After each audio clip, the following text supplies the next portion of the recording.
Well, take a look at the pictures there, Wow. Rosemary. Again, you're watching it. They're coming in. That is Unbelievable. Look at that.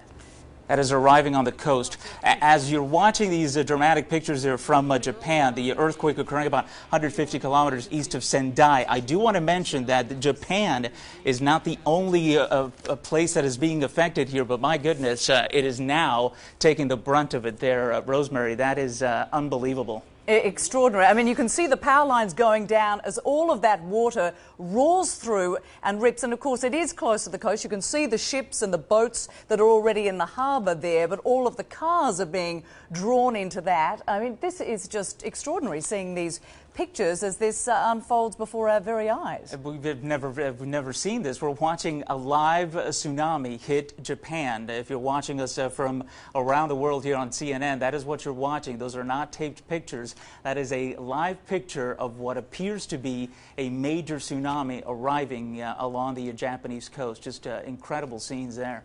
And of course, Ivan, let's talk about those waves, because you were saying like 500 miles for our US audience, 800 kilometers per hour for our global audience. I mean, just extraordinary strength involved in that. And you say it comes, presumably that first one is the strongest, and then the ones that follow are weaker. Is that correct or not? Not necessarily. If you remember in the Banda Aceh tsunami, the initial one was bad enough, but then we had essentially wave 3 and wave 4, which were actually higher and worse. So the damage is ongoing right now, but may continue over the next several hours because we talk about these waves that come in, each successively producing damage here. So we'll have to watch that closely. And again, not just Japan, but we have a regional across the Pacific now, a tsunami watch in effect. And as you watch these dramatic pictures, that is telling me that since a tsunami was generated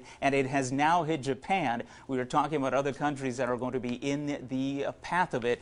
And of course, Japan didn't have much time to warn their folks there along the seashore because they are 150 kilometers to the west of the epicenter, and this thing is moving at 800 kilometers per hour. Do the math. It has certainly arrived with quite a fury there along the coast of Japan.